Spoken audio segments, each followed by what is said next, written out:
मला वाटतं मागच्या काही दिवसांपूर्वी मी आपले आशीर्वाद घेण्यासाठी गावात आलो होतो। मालेगावमध्ये काय काय विकास कामं आपण संपन्न केलेली आहेत त्याचं डिटेलमध्ये त्या मंदिराच्या हनुमान मंदिरामध्ये आपलं सविस्तर चर्चा झालेली आहे। या निवडणुकीला सामोरं जात असताना आपण काय काय कामं केली ती जनतेमध्ये आपण मांडलेली आहेत आणि भविष्यामध्ये आपल्याला काय काम करायचं आहे त्याचाही अजेंडा आपण जनतेच्या दरबारात ठेवलेला आहे। मला आपल्याला सगळ्यांना सांगायला आनंद होतो की मुख्यमंत्री माझी लाडकी बहीण योजना की ज्या योजनेच्या माध्यमातून लाडक्या बहिणींच्या खात्यावर दर महिन्याला 1500 रुपये सरकार देत आहे। मला वाटतं आतापर्यंत 7500 रुपये प्रत्येक बहिणीच्या खात्यावर वर्ग करण्यात आलेले आहेत। विरोधी पक्ष ही योजना बंद करायला बोलतात।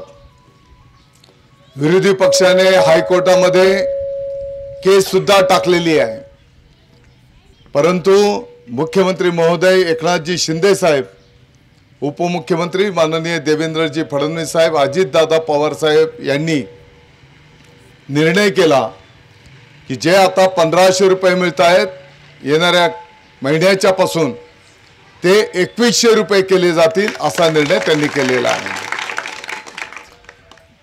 म्हणजे विरोधी योजना बंद करायला बोलतात, आपलं सरकार ते वाढवून देणार आहे। याच्यात काही भ्रष्टाचार आहे का? मंत्रालयातनं पैसा निघतो डायरेक्ट लाभार्थ्यांच्या खात्यावर जातो। 1 रुपयामध्ये पीक विमा योजना संपूर्ण भारतातलं महाराष्ट्र एकमेव राज्य आहे। किती शेतकऱ्यांना पीक विमा मिळाला? 90-95% शेतकऱ्यांना पीक विमा मिळाला। मालेगाव तालुक्याच्या शेतकऱ्यांना 164 कोटी रुपये नुकसान भरपाईपोटी मिळालेले आहेत। आणि म्हणून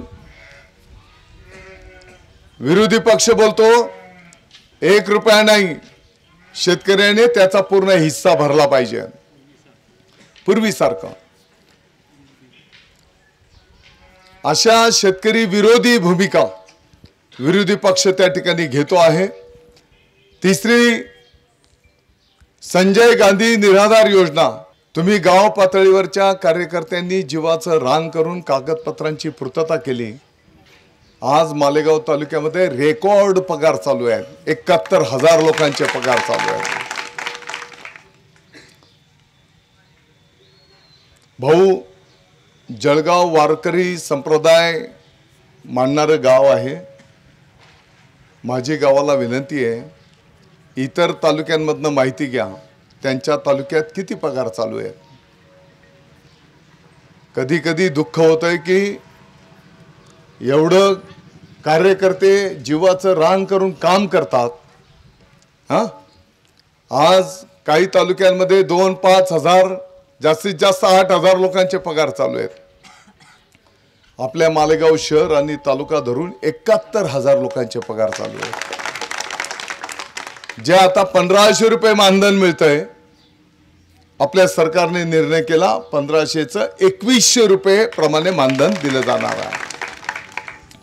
आणि सगळ्यात महत्त्वाचा निर्णय आपल्या महायुतीच्या सरकारने केलेला आहे। येणाऱ्या काळामध्ये 100% महायुतीचं सरकार या महाराष्ट्रामध्ये येणार आहे।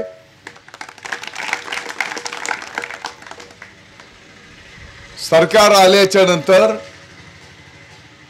सर्व शेतकऱ्यांचे कर्ज माफ करण्याचा निर्णय आपल्या महायुतीने केलेला आहे। म्हणजे पुढच्या पंचवार्षिकचा जो अजेंडा आहे तो पण आपल्या सरकारने घोषित केलेला आहे। मागच्या फक्त 2 वर्षाच्या कालावधीमध्ये तुम्ही पाहिलंय आपले 5 कृषी महाविद्यालय असतील, हॉस्पिटल असेल, अनेक मोठे प्रकल्प, बंधारे असतील, रस्ते असतील, मालेगावमध्ये जिकडे जाल तिकडे कामं चालू असतील, एवढी मोठी विकास कामं, त्याचं पुस्तिकाच आम्ही आपल्यापर्यंत पोहोचवलेली आहे. आणि म्हणून मी आपल्याला एवढीच विनंती करायला आलो, आपल्याला येणाऱ्या काळामध्ये नार पार गिरणा नदीजोड प्रकल्प, जो 7,500 कोटींच्या प्रकल्पाला सरकारने मान्यता दिली, नुसती मान्यता नाही दिली, काही कामांचं सर्वेक्षण आणि काही काम प्रत्यक्ष सुरू करणं, याचं टेंडर निविदा पण निघालेली आहे. 1,25,000 एकर क्षेत्राला पाणी उपलब्ध होणार आहे. 10 TMC म्हणजे 4 चनकापूर धरण भरतील एवढं पाणी या नारपारच्या माध्यमातून उपलब्ध होणार आहे. आणि म्हणून या प्रकल्पाच्या माध्यमातून गिरणा नदीचं पाणी आपण मोसम नदीमध्ये पण टाकतो आहोत. मोसम नदीतलं पाणी माळमाथ्यापर्यंत पण आपण नेतो आहोत. 7,500 कोटीमध्ये 525 कोटी रुपये फक्त मालेगावच्या जलसंपदा विकास कामांच्यासाठी आहे. नार पार योजना जशी महत्वाची आहे, त्याच पद्धतीने नानाजी देशमुख कृषी संजीवनी प्रकल्प पोखरा योजना पुढच्या 6 वर्षांच्यासाठी शेतकऱ्यांना या योजनेचा लाभ मिळणार आहे. आणि तो शासन निर्णय जर तुम्ही बघितला तर संपूर्ण महाराष्ट्रातून फक्त मालेगाव तालुका रिपीट झालेला आहे. याचा अर्थ तुम्हाला लक्षात येईल की आपण सर्वांनी खूप पाठपुरावा केला, तेव्हा कुठे मालेगावच्यासाठी एवढं पदरात आपल्या पडलेलं आहे. काही लोक आता खालच्या पातळीवरनं प्रचार करतायत, दादा भुसेचं बाप दादा काढतायत, अश्लील शब्दामध्ये बोलतायत. मला काही कोणाविषयी काही बोलायचं नाही.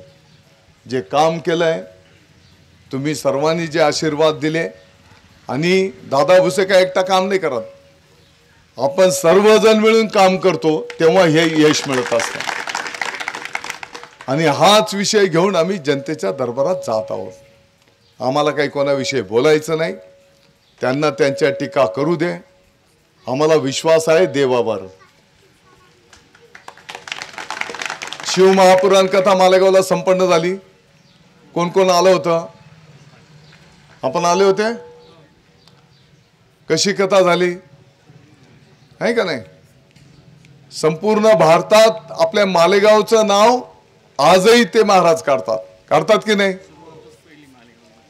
तरी त्याच्या विरोधात कोर्टात केस, पोलीस स्टेशनला गुन्हा दाखल, असल्या काही प्रवृत्ती आहेत. एकीकडे आपण सर्व मिळून मालेगावचं नाव मोठं करतो आहोत. त्या शिवमहापुराण कथेमुळे गावोगावची लहान लहान मुलं आज महादेवाच्या पिंडीवर छोटासा तांब्या घेऊन पाणी वाहायला जातात. कामं अनेक सांगू शकतो मी, दिवस कमी पडेल. माझी तुम्हाला एवढीच विनंती आहे, कोणाच्याही खोट्या भूलथापांना बळी पडू नका. विरोधक फक्त अश्लील शब्दात बोलणं, अपप्रचार करणं, खालच्या पातळीवरनं टीका टिप्पणी करणं, लोकसनी करमणूक कर राहणार. आणि जे दोन विरोधी आहेत त्यांची मिली भगत आहे. एकनी दुसराले उभं करायचे. लक्षात येत आहे ना? तू दादा भुसेचे मत खायला तू उभा राहा आणि रसद हा पुरवतोय.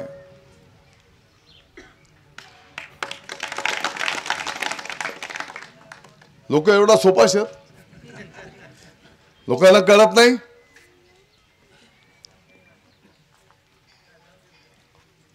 ते टीव्हीवर पाहतो ना आपण, WWF आहे का नाही, नुरा कुस्ती ज्याला बोलतो आपण.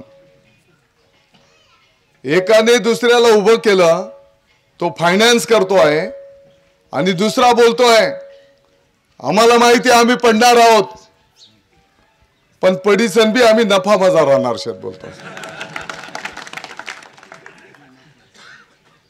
तर तुमचा नफा तोट्याचा विषय आहे की मालेगाव तालुक्याच्या विकासाचा विषय आहे? हा महत्वाचा विषय आहे. आणि काही लोक सामान्य माणसाला भेटू शकता का? तुम्ही विचार करा. जे जे उमेदवार आहेत ना, डोळ्यासमोर आणा आणि तुम्ही विचार करा. 20-25 वर्षामध्ये कोण पण माणूस दादा भुसेला डायरेक्ट भेटू शकला आहे का नाही? भेटले का नाही?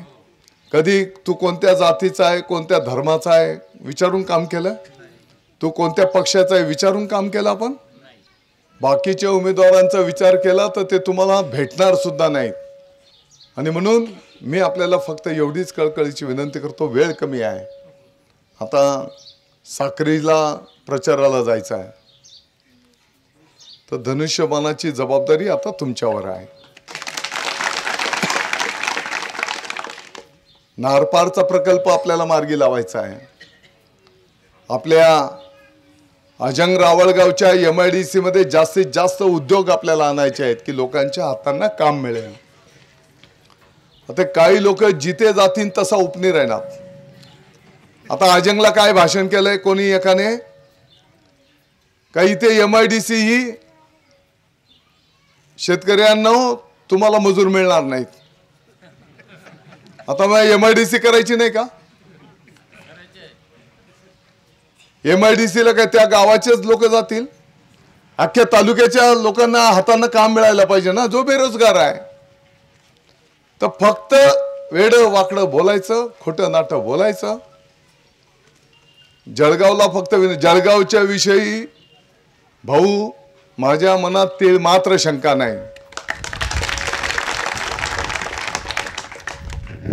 ठीक आहे, दोन लोक काय इकडे तिकडे मी समजू शकतो.